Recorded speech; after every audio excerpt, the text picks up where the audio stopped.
The views, opinions, and content provided by our host and guests are just that, opinions and views that are not intended to malign any group, religion, business, individual, or thing. That said, please know that many of the stories shared and topics we discuss on this podcast contain disturbing or emotional content, which may be triggering. As I mentioned on my social media accounts, I basically come with a trigger and content warning, but with lots of love and compassion. This podcast is conducted in a long-form interview style with the hope of capturing some of the deeper considerations and details around survivors' stories. We also hope to help those on the outside who are caring about survivors in a group of high demand, high control, by sharing their perspective and struggles, and also expert voices intended to help us unpack some of the complicated considerations around topics related to cults. Hello and welcome back to part 3 of our 3-part interview with Ryan Hernandez. In preparation for this release, it's been powerful for me personally to listen again to Ryan's story. Despite all that Ryan has been through, he holds this beautiful balance between his perspective and understanding, alongside the reclamation of his power. Just a friendly reminder to take care while listening, as content could be triggering. And I welcome you all back to our last part of our discussion with Ryan Hernandez. Yeah, the end is gonna happen, so it's like a part of me is like, all right, Ryan, you gotta stick this out, because going back to my brother leaving, I'm the last hope. Right. So these things are still programmed in me. Yeah. But like, I'm having these question marks with like, how come they got to have an education and I didn't? How come other members, like in America, they did get to visit their families? I couldn't even go to a funeral. And then they blame me for not going. Things aren't adding up. Yeah. And it was like, I'm not sure if you've seen the movie Vanilla Sky. Yes. And it's funny because Tom Cruise is a Scientologist. Yes.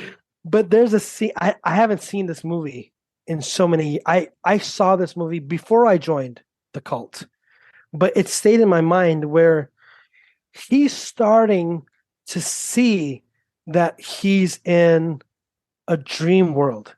Yeah.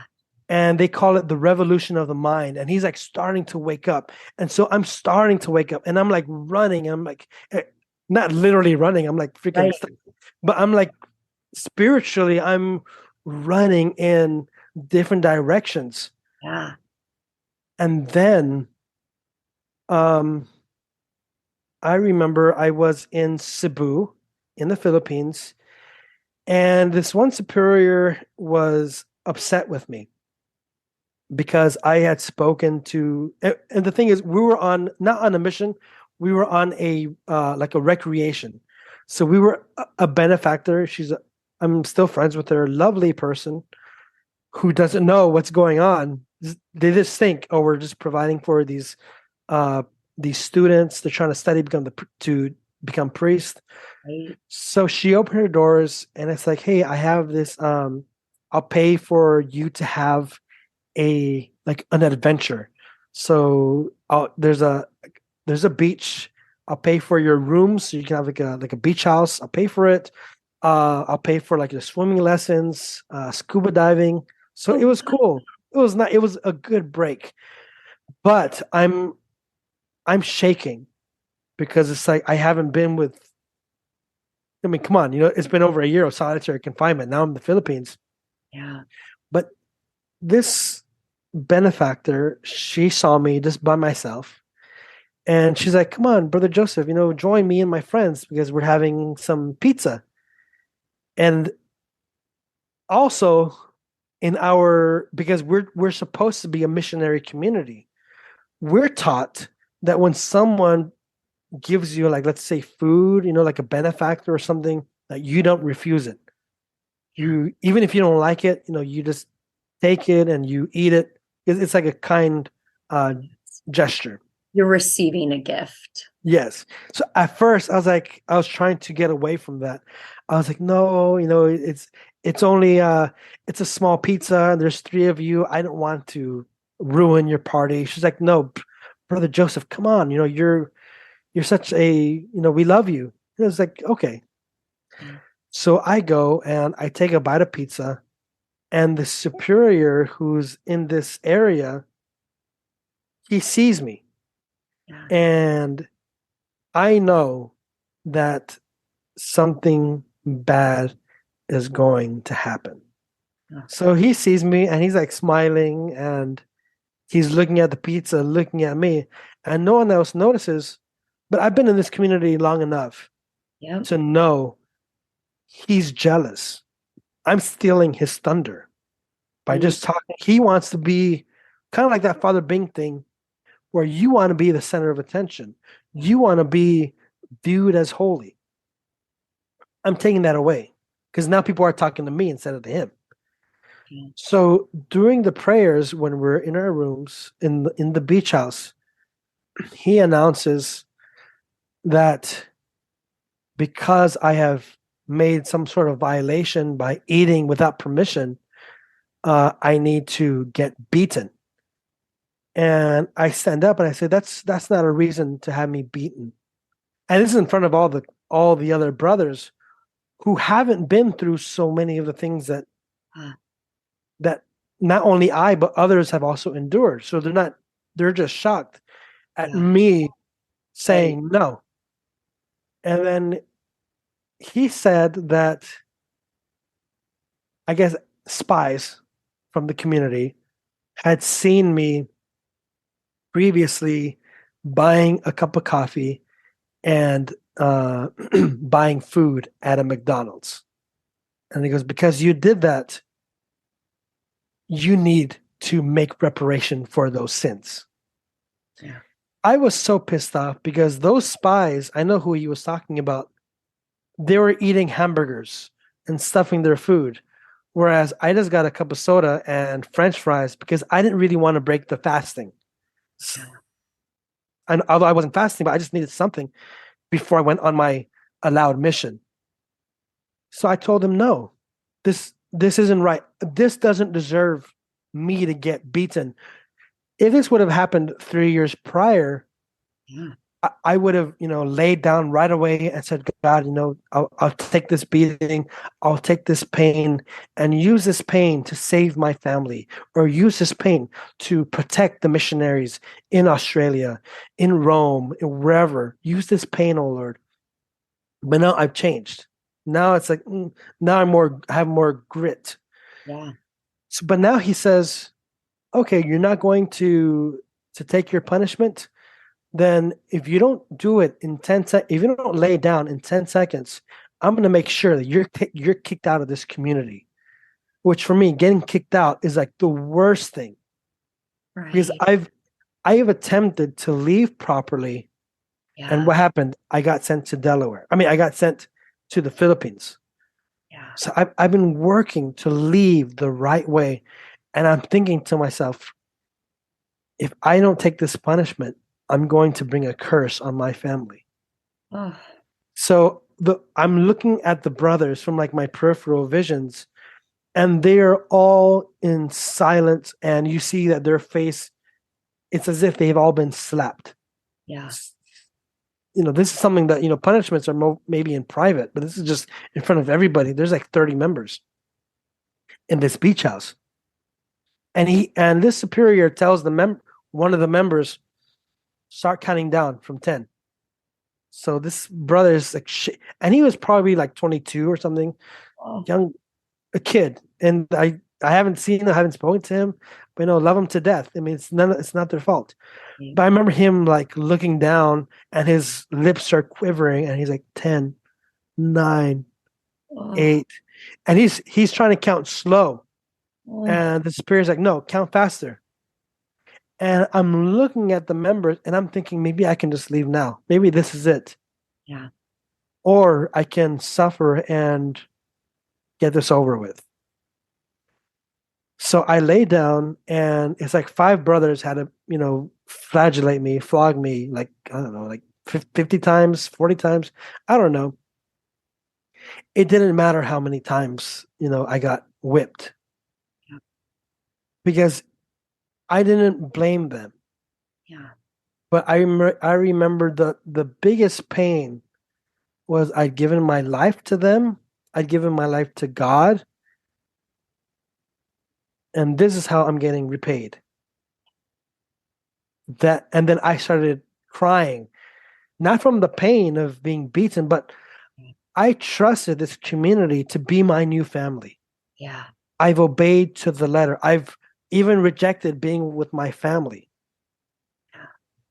And I'm getting beaten, and I'm being told I'm a source of infestation. I'm the demonic influence. So now my mind is just totally,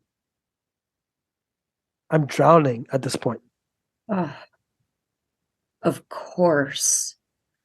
And also that it was done publicly to add to the form of humiliation, right?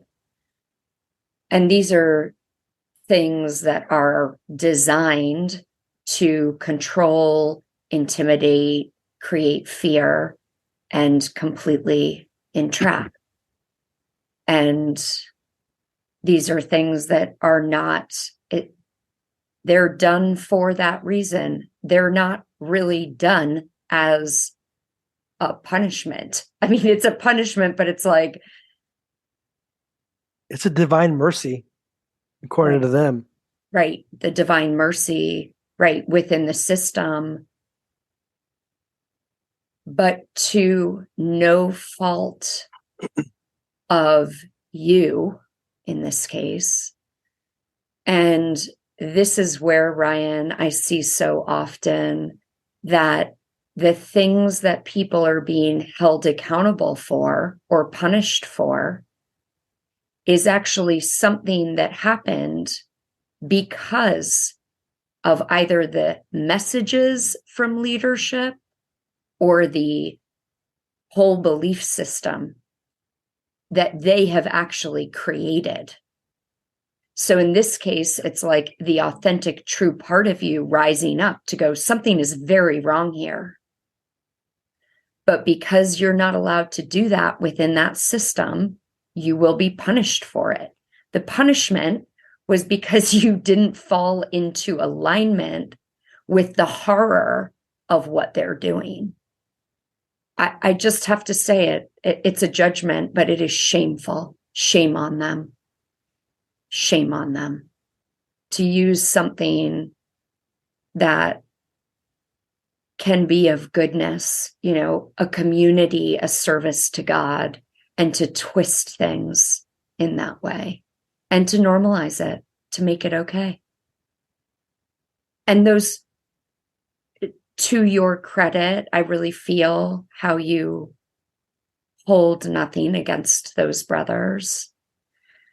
And it really is such a horrific scene. I mean, the way you describe it, and that poor, as you said, boy, that poor boy and his lip quivering, that being turned against himself in what he knows in that moment is right. Also, he didn't want to count. I mean, and to put him in that situation the way the leader did, the superior, I mean, how horribly abusive to force somebody else to engage in the abuse, even if it's not physical, if it's counting. I mean, wow. So then what happened? I was gonna say, if I can have a break right now. Is, Yes, is yes, that cool? yes. Okay. I Oh, just need like Ryan, I just need a little water and maybe just a little amazing. breather. Okay, Ryan. So I think you ended off with what happened then. what the heck happened next? Can I also ask you, just as a point of curiosity, with the physical beatings, what were they done with? Um, if we were to beat ourselves, it could be a belt, or we had like I guess you call it cat o' nine tails. We made our own whips. Yeah. So members would, I guess, buy like the material, like the like rope, and Yeah. then they make knots, and then Yes. with the knots they would like burn it a little bit so it starts the it's like a plastic material. Yeah. So these knots would melt, and then it would when it would dry, it would have like a harder tip, Yeah. the rough edges, so that when you're flagellating yourself, you're really going to be bleeding.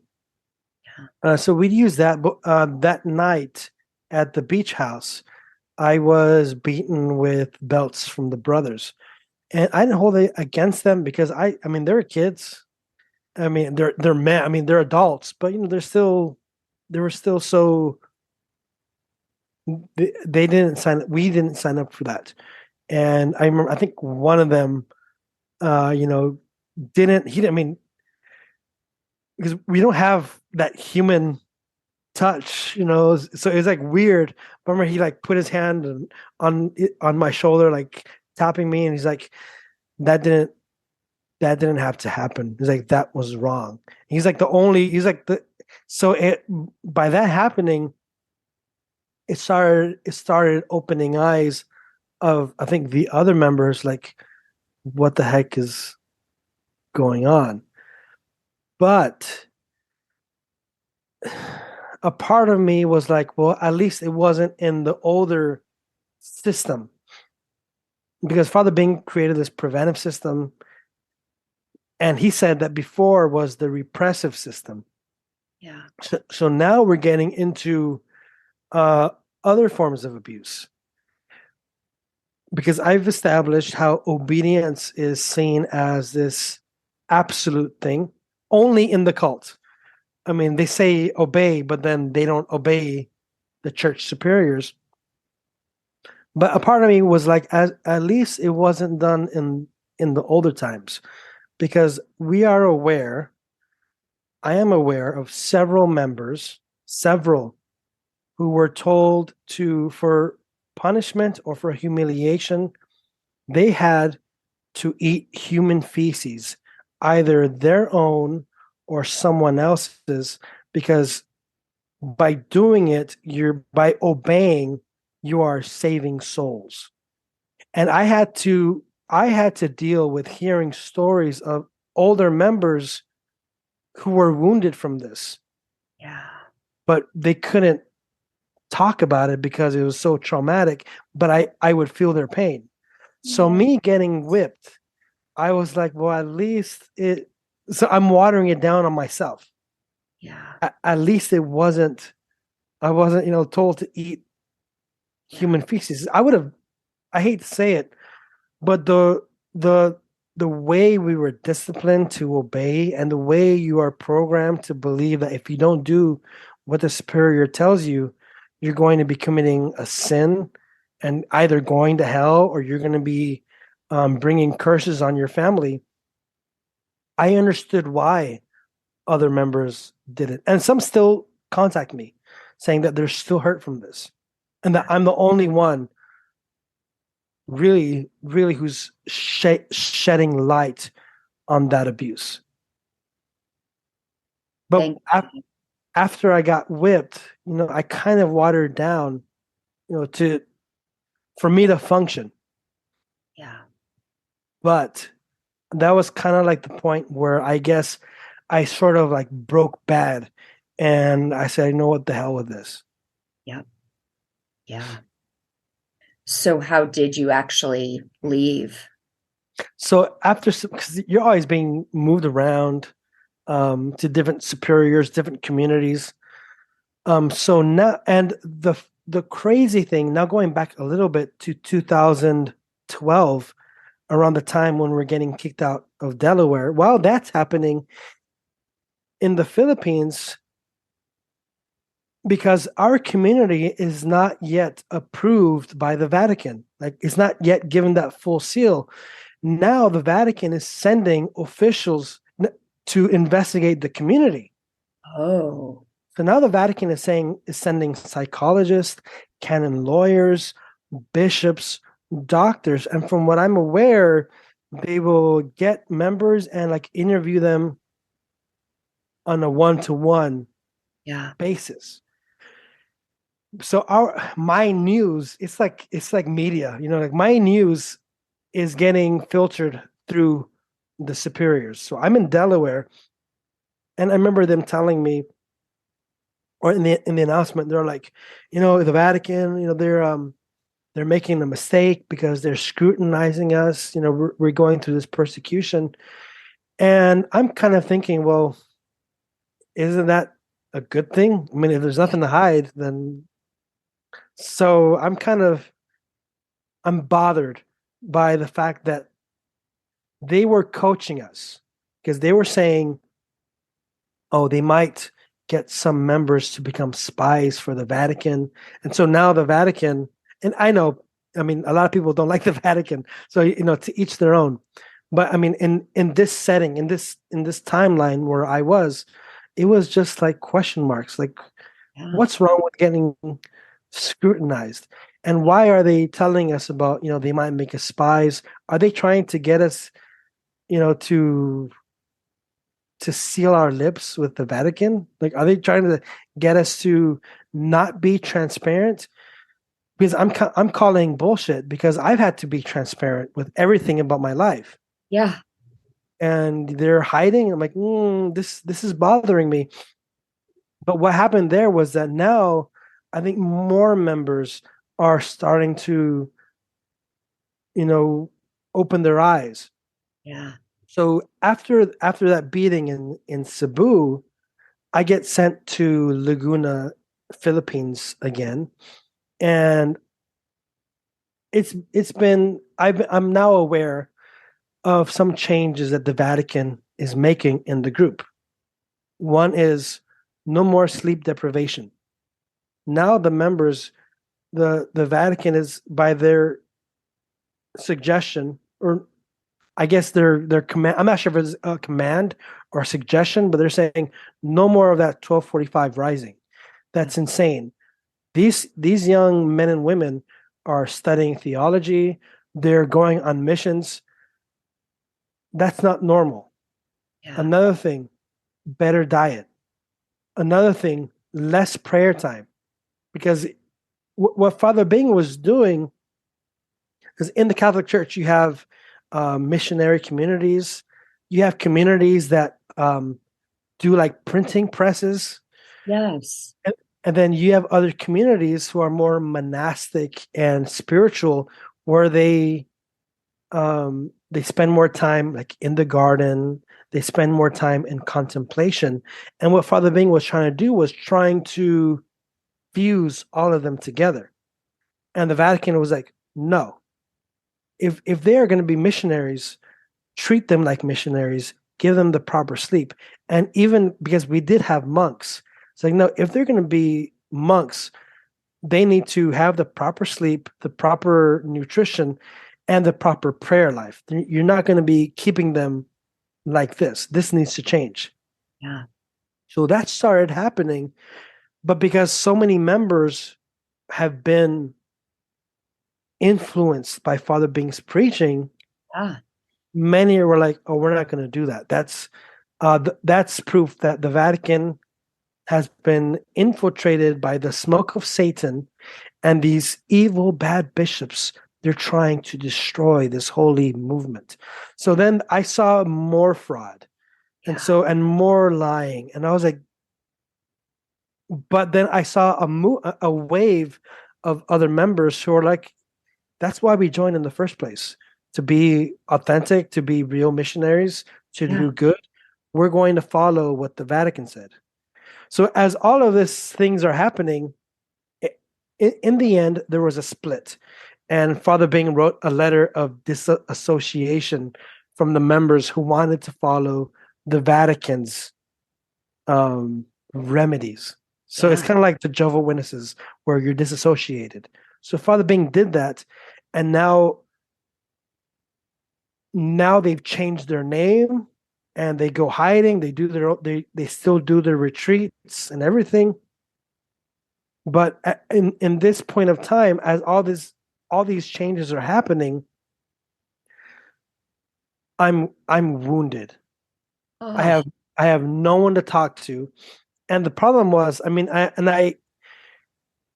it's it's just it sucks because when I got sent to Laguna, I was sent under a superior who was inviting the change, inviting, you know, Oh, openness and transparency, and he would share, if you want to leave, that is your right. Like what other superiors did, the Vatican is saying that's not right. So you should have that freedom to leave without feeling bad. yeah. But the thing was that the superior at the time was still a follow being, sympathizer, or I don't know, a follow being, um, ass kisser. That's what it is. You're kissing Father Bing's ass. Yeah. So I feel a little bad because I shouldn't, but I feel bad for them, for him, for this superior, because he's finally someone trying to do things the right way, Yeah. and trying to, and he's standing up to all the bad practices. But I'm done because I'm dealing with one superior who wants freedom, who wants members to practice, without getting your ass kicked, and another one who's like, no, you have to follow Father Being.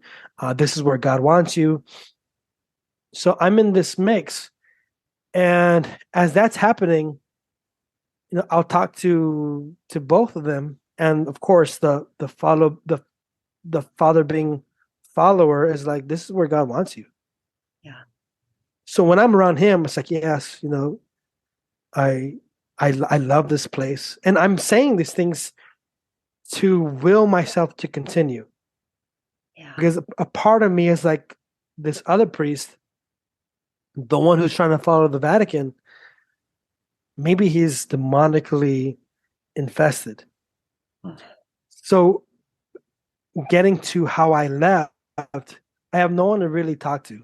I mean, there are people, but it's like I'm just so lost, and it's starting to come to me that they never really gave a damn. The Father Being ass kissers, they didn't give a damn about me. I was just a number. I wasn't even a number. I was a zero. I was just there in the freaking basement, or I was there getting whipped. I was there in isolation, just, and all I can do in isolation is like pray the rosary or read the Bible and do it over and over. And I have to do that every hour. So it's like, man, I'm lucky I'm not insane, but I feel like I'm right on the edge. Yeah. And so one thing during this period, one thing that was bothering me was I looked back at all the punishments I got. And I told myself, I got all these punishments. And many times they would make false accusations that I was like flirting with someone, or that I looked at a woman who Yeah. passed by. And I was like, you know what? If I'm paying for crimes I didn't commit, well, hell, might as well commit the crime. Yeah. So I remember I would go out because I would say, hey, I'm going to pick up money. My parents would send money. And during that time when I would pick up the money from Western Union, I started, taking off my religious clothes. Because Yeah. in my mind, I'm thinking, I don't even want to be here. My vows are already expired. So I'm like very conflicted with my own identity. It's like, if God, because they would tell us God is legalistic. If God is legalistic, like they're saying, and my vows are expired, then this is all just a costume. But I'm really putting myself in this like tug of war, this identity tug of war. Yeah. And so part of me wants to fall in place, fall back in line, and the other part of me wants to just be Ryan. Yeah. So I'm going out picking up the money, and I do. So when you get money, you have to surrender all of it. Sometimes I'll buy a drink, a coffee, and even though I got whipped, I'm like, I don't give a shit anymore. I mean, I'm gonna buy myself a cup of coffee. Like, Yeah. What the hell are you gonna do about it? Yeah. Like, come at me. Um, but but then because Father Bing would say every violation, like more demons are getting to you, and like the now you're getting chains around you. So I'm I'm fucking with my own mind. Right. And so now I start talking to women normally, like in the street. I'm not dressed up as a priest, but I was Yeah. like, hey, what's up? And I just feel the electric feeling of when a woman touched my hand for the first time. I was like, wow, like what is this? Yeah. But I go back to the compound and surrender all the money minus like $2 because I bought a cup of coffee. But that's where I start leave. 'Cause I'm still getting like fasting and all that, but I'm bothered. It's like I did so much 10 years, and they don't even know for like when I leave the compound to pick up money, they don't care for how long I'm gone. They Yeah. don't care about my education. So I befriended someone, and I had my first kiss like at 29, 28 years old. And from there, like I came back to the compound, like, oh, I'm so sorry. I told one of the priests in confession, and because it's in the sacrament of confession, and he was cool. He's like, no, I'll pray for you. Like I see that you're having a struggle and you're in your vocation. That's fine. You're human. He was more compassionate, which was different from what the community taught. Yeah. So I was just so lost. But then, like a month or two later, I contacted this person and we met up somewhere private. And I thought, you know what? I've already received all these punishments. They've already told me I'm infested by demons. Let's just take care of business. So I've tried to leave the right way for several years. Yeah. And all I get is more isolation, more punishments. So I'm going to go for it. So I lost my virginity. Yeah. It was the worst thing I'd gone through because it's like I didn't want to leave that way. I wanted it to be, hey, thank you. I did my best. I gave my best, and I'm proud of what I've done. Have a good time. I'm I'm leaving. Good luck. That's how I wanted it. But Instead, they wouldn't let you leave that way. they That's wouldn't. their fault. You couldn't leave that way. No way. I mean, that would have been the perfect ending. I Yeah. mean, it would have been the perfect ending for that scenario where Right. you leave freely. I've done, no shame. At least I tried it out. Go home. But they took that from me. Oh my gosh, Ryan. So after I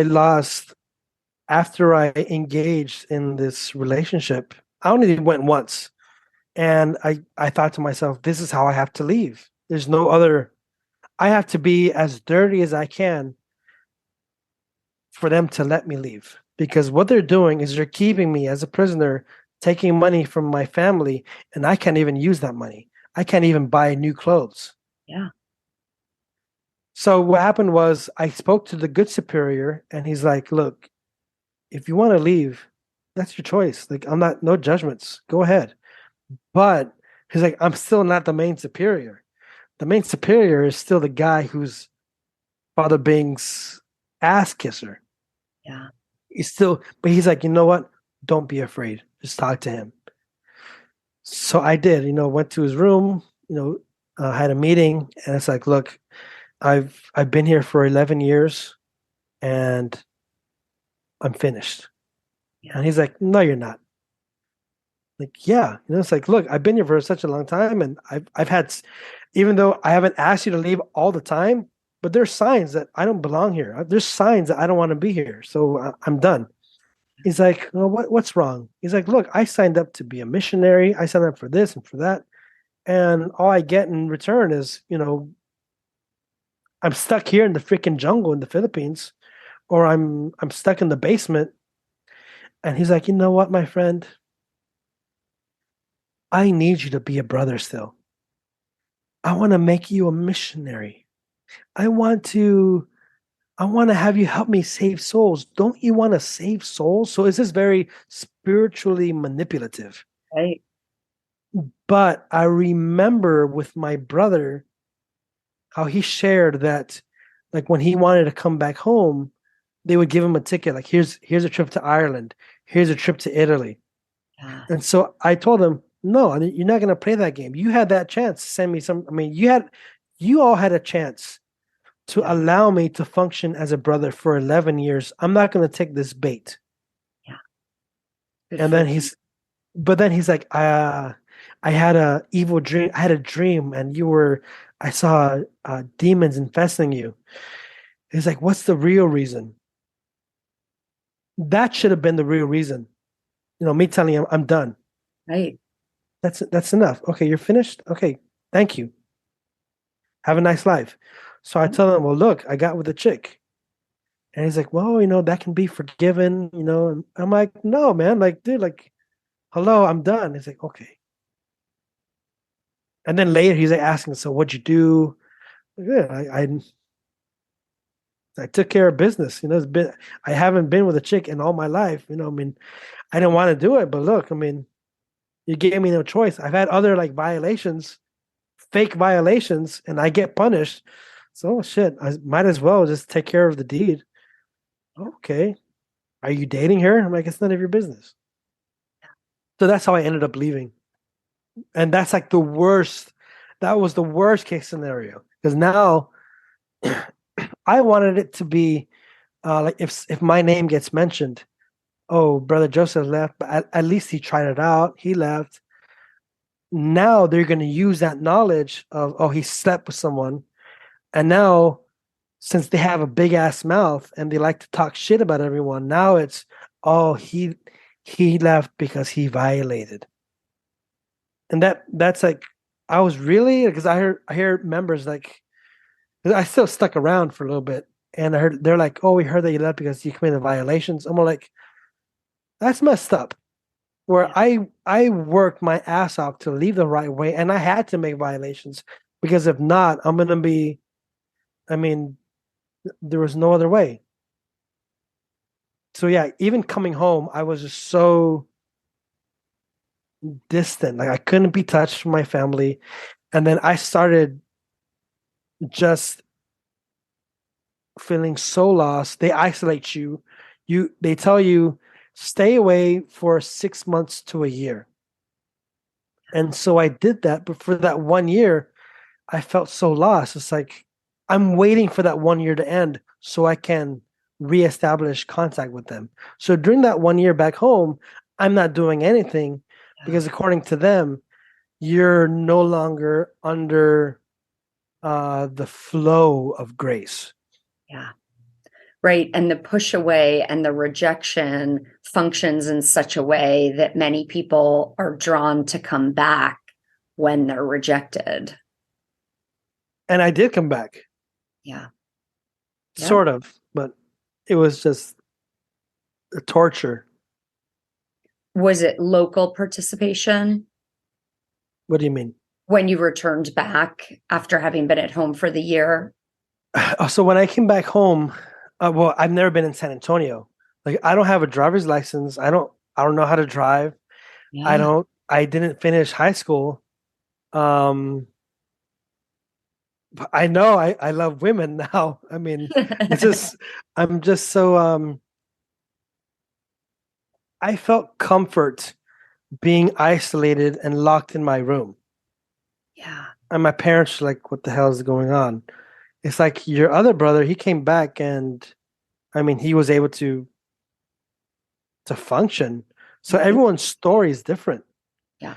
And so I was more at ease being stuck in my room, Yeah. waiting for that 1 year.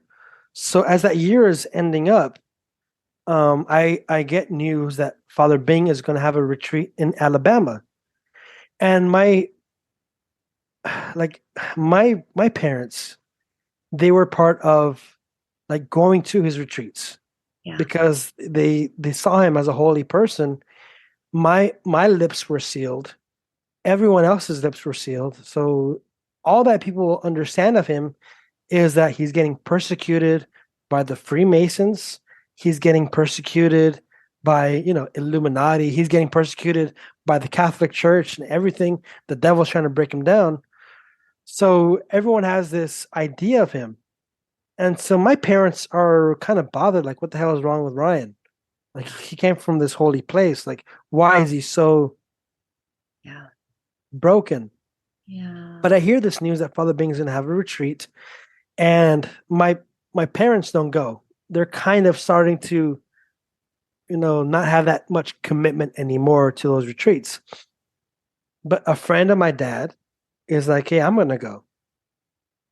So what I do is I call Father Jose, the one who in 2010 or 11 put me in solitary confinement.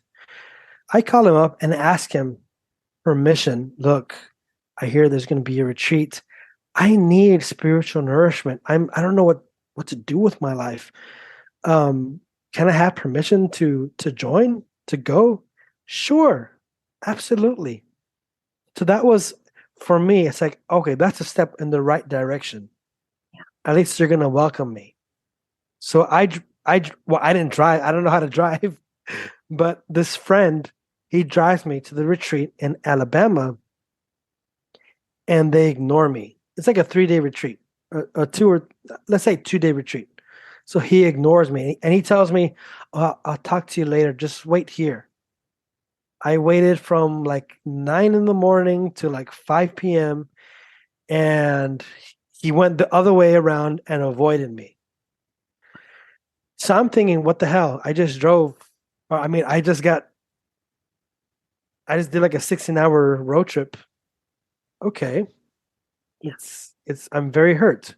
So the next day, Father Bing is doing his talks in the venue, the hall or whatever. And I decided, you know what? I asked permission to be here. Yep. I got that permission. I'm going to go to the retreat. So I open the door and the Sith sisters are there and they pull me back. They're like, you need to leave. I'm like, why? Why are you treating me like this? Why are you yelling at me? Yeah. You're no longer a member. You're an ex and you left wrong. And they're like throwing this in my face. And I yelled back. I was pissed off. I'm like, look, I have permission. Like, no, you don't. And I told those sisters, you wear those veils. You call yourself Catholic. You're not Catholic. You're not Christian. You're not Christ-like. That's all a costume. I was really so pissed off. And one of the sisters who was actually, she was okay. She was younger. And I think she really tried. I don't know what happened to her, but I saw that she tried to be kind. And she's like, hey, Ryan, like, please don't be mad at them. She's just doing her job. And, these are just the rules. Like, she was trying to Make cool it me down, better. Yeah. make it better. And I don't have anything against her. I mean, she's just another slave. Yep. But I told her, you know what? Those rules that you have, that's not Christian. That's bullshit.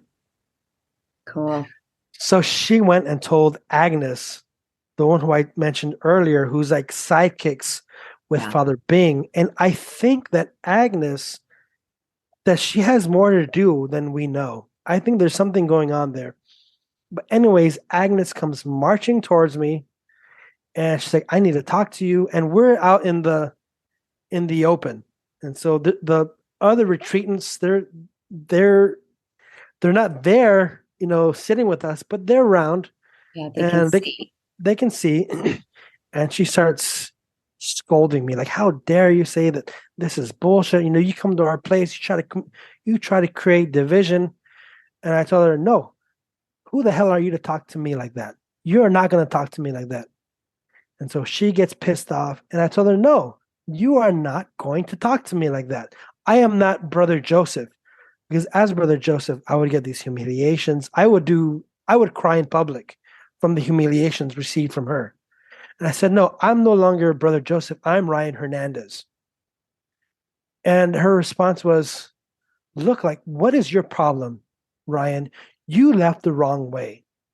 You're no longer a member, and you come here trying to create division. And I'm like, look, I asked permission. I got a yes. And your stupid sisters, they they they kicked me out of the retreat where I drove 16 freaking hours. And why are you all treating me like this? I didn't do anything wrong. I did the 1 year separation from the community, like y'all said. And now you're setting me up to get scolded. No, I'm not going to be yelled at like that by you. And she was like, look, um, that's the problem of the brothers. What happens with the brothers when they leave is that uh, our members don't know how to treat them. But in the sisters, in our community, in the Sith, if someone leaves, we show them love, we show them support. And she didn't know. But I had spoken to ex-members from the Philippines, from Canada, from America, and they all told me how belittled, even worse, I can't think of the correct word, but how terribly they felt. So I threw it back at her. I told her, no, that you're lying. What are you talking about, Ryan? I mean, you're lying because I've spoken to members, ex-members from here, here, here, here, and here. And they say that you've been manipulative, that this and that. And what you're saying about this kindness, that's a lie. And she starts saying, Ryan, like, lower your voice. People are watching. And I told her, you had no problem yelling at me. Yeah.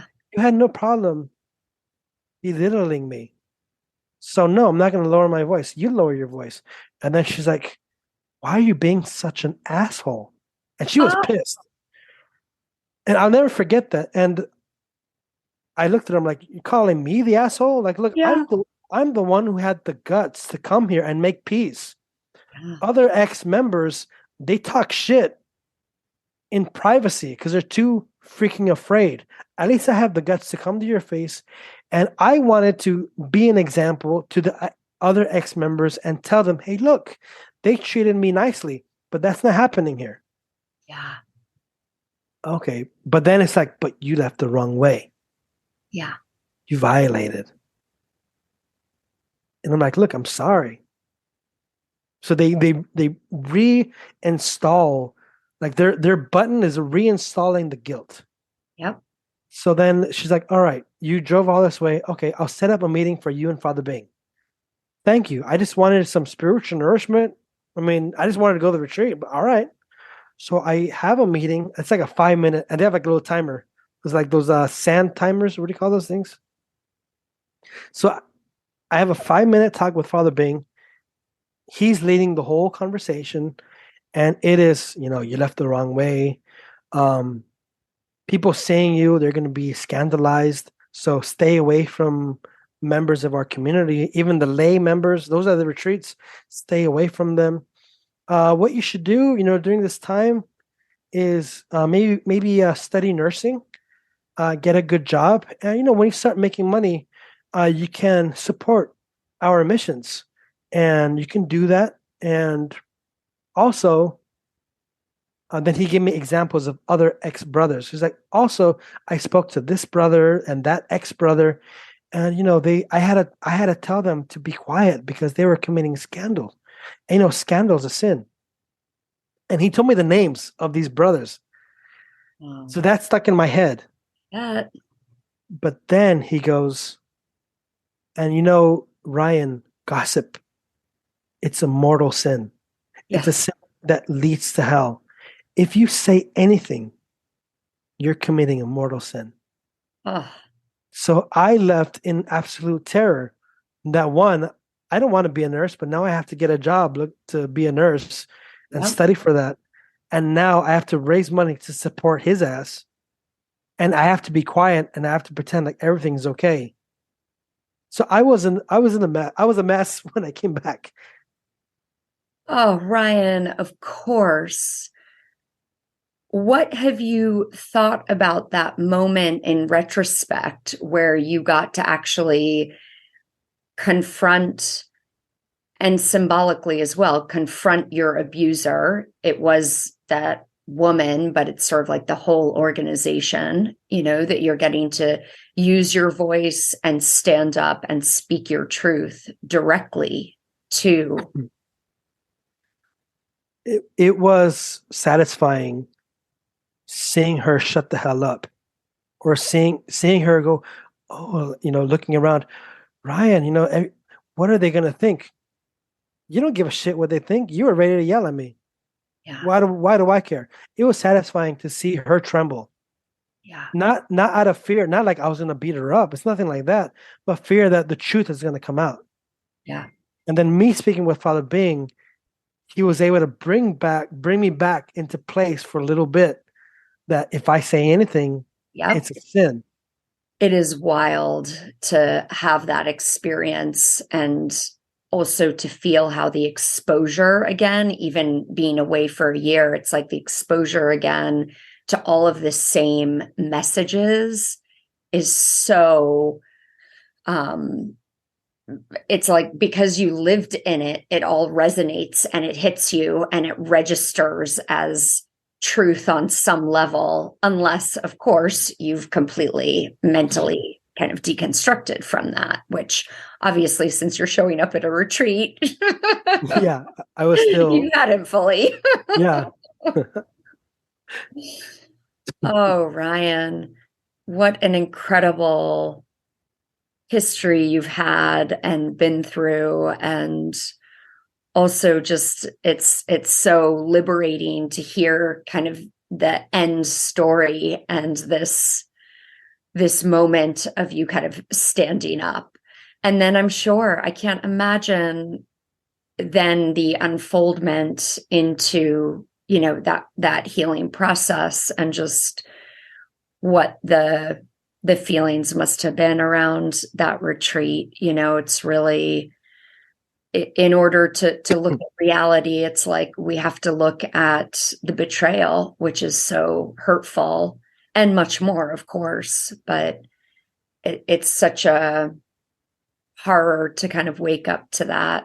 As you mentioned, it sort of happened in different stages for you, but that betrayal is just so devastating. Like you said, kind of the tears in that moment of really realizing, it's like, not crying because I'm in physical pain right now. I'm crying because I thought these people were my family and they loved me and were in support of me, But this is also the cult dynamic, right? Which is, call it doctrine over person.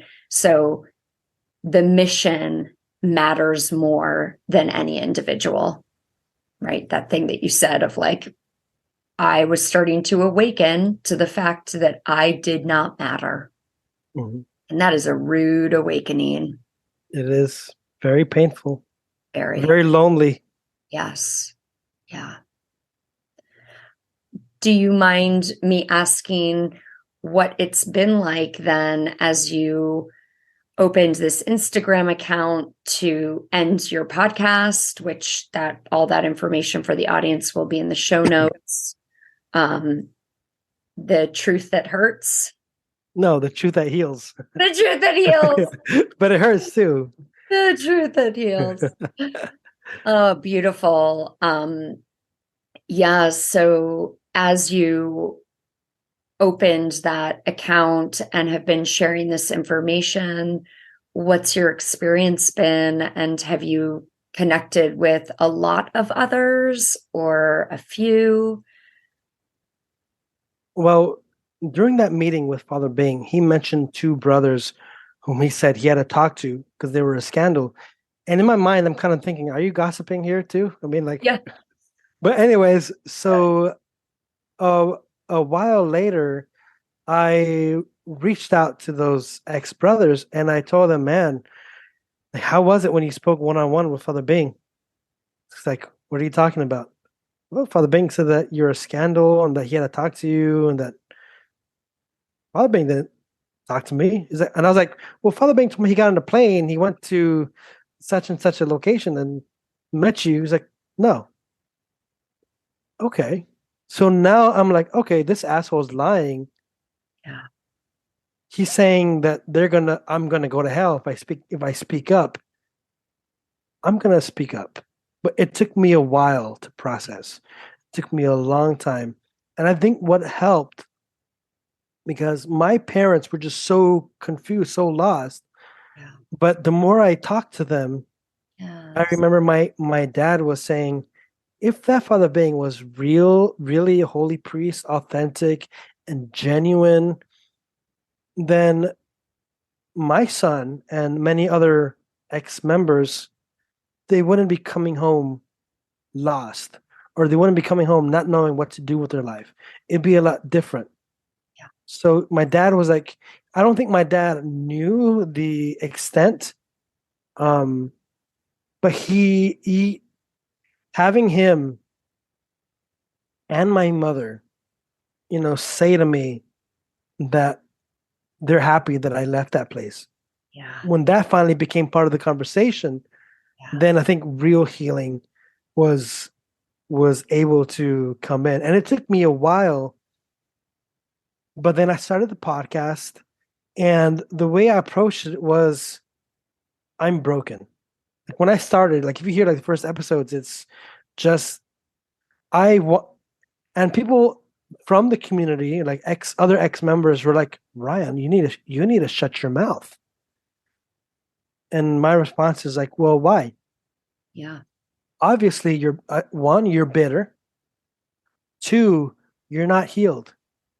And my response to them was, this is beyond being bitter. This is Yeah. abuse. Exactly. And healing, who the hell are you to tell me when I'm healed? Yeah. I mean, maybe you're going to shut your mouth and pretend, have this fantasy world. You go ahead. You live in that fantasy world. You play make believe that Father Bing and Agnes and all of them are holy people. I'm tired of bullshitting myself and bullshitting families, because many ex-members come home not knowing what the hell to do. They think that they're guilty. Their life is in turmoil, and we're protecting Father Bing, Agnes, and all those assholes. I'm done with that.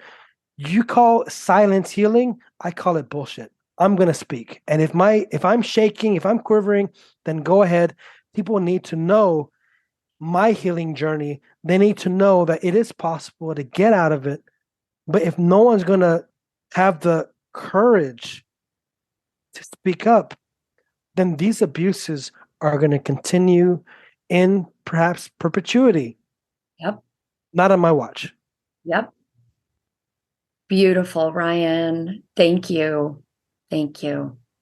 Because those are abuses that should absolutely not be happening, especially in a spiritual environment. And I know it's part of the history, but still, it's not right. We know better now. We know better. Yes. Anything else you want to say? Any final words? To end, I wanted to say thank you, because this Project Hope podcast, it's I love the title, because so many of us who have left cults, hope it's no longer, for some of us, it no longer exists. Like me, when I came home, I didn't even have a high school diploma. I didn't know how to drive a car. I didn't have any friends. Who do I talk to? I'm so wounded. But I did have some good friends. Although some members try to shut me up, I had members who were like, we don't understand what you went through, Ryan, but we support you. We love you. Yes. That's what gave me hope. So for those who are listening, if you have a loved one who has just left the cult and has come back and they are totally different, just treat them with kindness and love, and continue listening to Project Hope. Ryan, I couldn't have said it better. Thank you. Thank you. We so hope that you enjoyed this episode. These podcasts were edited by Nathan Lemke. If you'd like to work with him, please reach out to me and I will put him in touch with you. And please stay tuned for part of Leaving the Cult, the Season 2 song written by Jaya Suri, and for all things related to Jaya, her music, ways that you can support her, check out the show notes.